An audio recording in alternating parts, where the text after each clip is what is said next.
Hey, future and fellow coffee truckers, it's Vince with Green Joe Coffee Truck. So today I am covering probably one of the most frequently asked questions I get in terms of how to make a profitable business, and that's how to price catering. And, when I started kind of mapping out this question, really what I wanted to cover was more of a mindset. So in the beginning, when I first started doing catering, I just kind of had this set price, and I would say, okay, someone would call me up and they say, how much are you catering for? And I would say, this is, whatever, $200 an hour. That's my catering price, right? And as I continued to do business, what I learned was I was missing out on opportunities because of my inability to downsell. And I also learned that I was missing out on opportunities on my inability to upsell. So I started developing an alternate, a plan B, so to speak. I always start off with, my first pitch. Hey, it's going to be this much.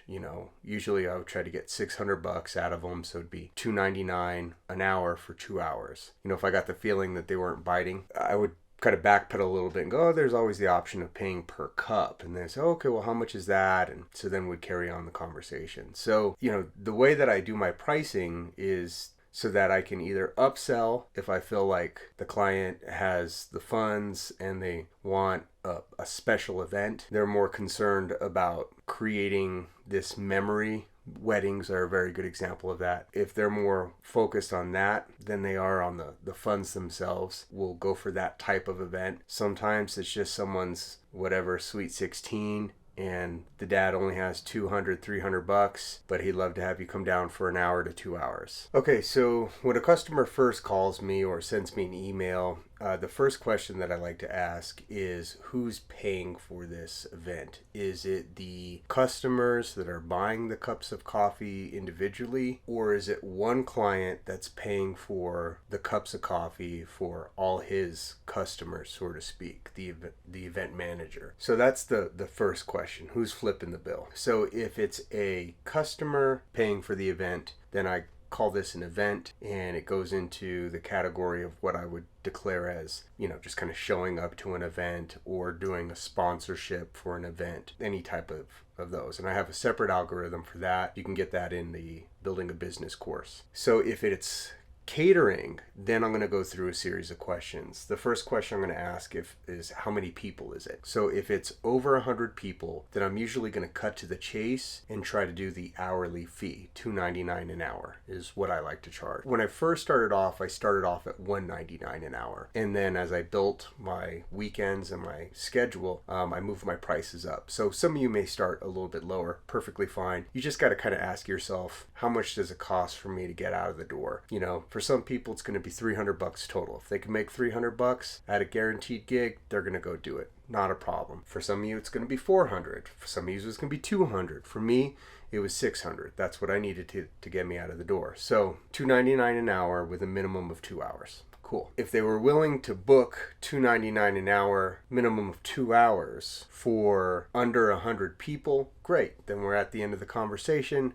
At this point, I would just look at upselling and call it a day. But if I got the feeling that they weren't really interested in that, they're not really checking my schedule to see if I'm clear, they're not asking me other questions that are probing into how to actually make this happen, I can tell that they're kind of backing out of the conversation. You just got to use your sixth sense on that one. But if I get the general feeling that they've disengaged, then from there I'll downsell and I'll go, okay, well, how many people did you have? And they say, well, we only have 50. And they go, okay, well, one of the things that you can do is you can do, pay by cup. And they go, well, what is that?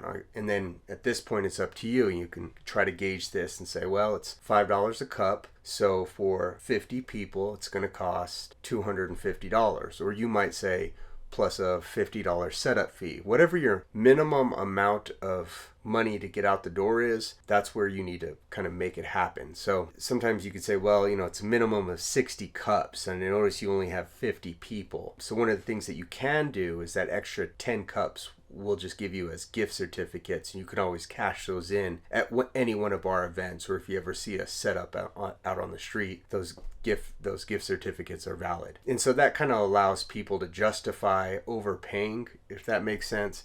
Either way, what you want to do is on your downsell, you want to just basically create yourself an opportunity for the customer to purchase your services at the minimum amount of money that you're willing to make when getting out to an event. So if your cutoff line is $300, great. Then you need to somehow shape the price per cup to the $300 number, okay? And what this does is now you have an ability to either sell a very large package, $2.99 an hour, minimum of 2-hour package, or you can downsell into the smaller one. Now, I don't downsell into the smaller one if they have over 100 people, because over 100 people, I'm going to need the $2.99 an hour. I have to hire out labor for that. You know, I got to have another barista, and I float a lot of cost in product, but I won't get deep into that. All right, so question number 2 is how much time to serve. So, you know, with this one, what I'm looking for is, are you going to try to get me to serve 200 people in 30 minutes? Because doing that is incredibly difficult.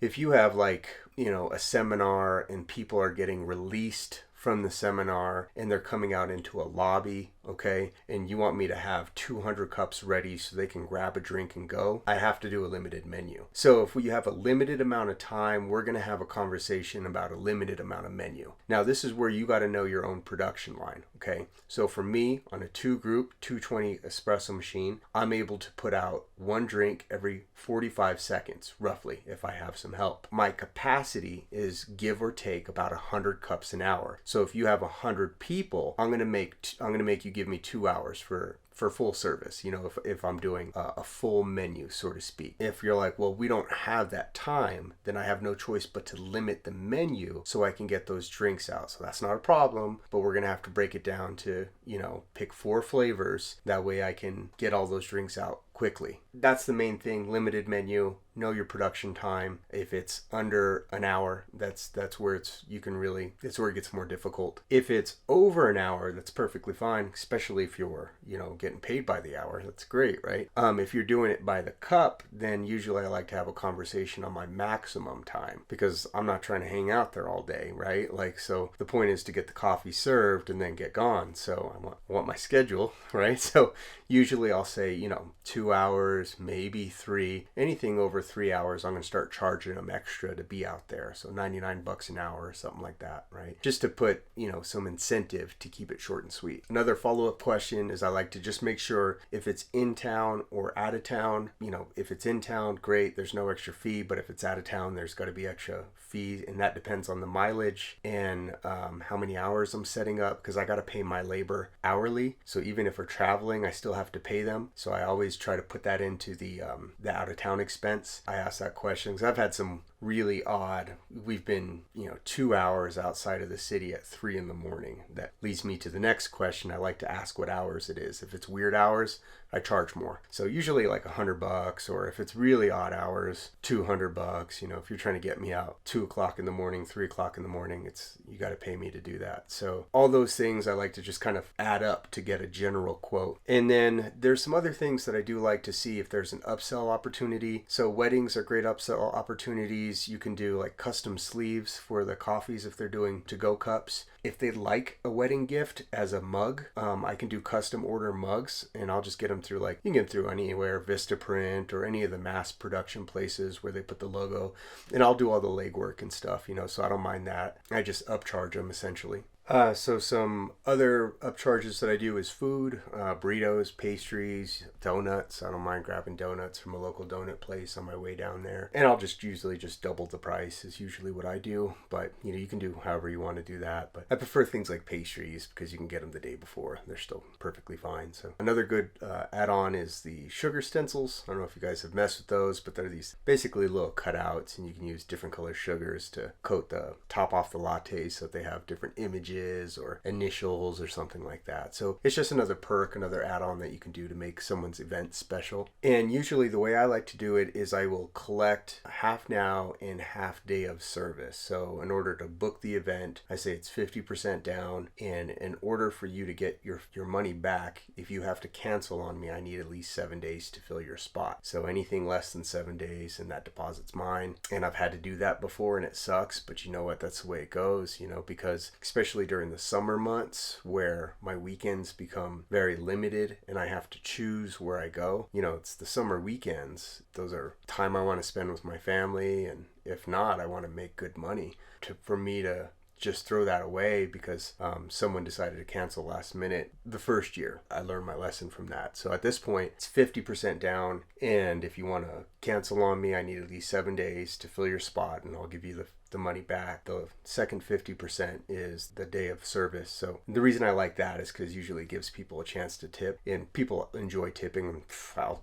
I enjoy it as well, so by all means. So that's the way I like to do that. Yeah, I think that's all I got for you guys on this one. So this is part of my Building Your Business course. So this course is the Building Your Profitable Coffee Truck Business, and this is one of the sections from this. And because it's the most popular question, I thought I'd make it a YouTube video. But if you're interested in that, I will put the link to that course below. So my name is Vince. I'm with Green Joe Coffee Truck. Appreciate you tuning in, and I hope it helps.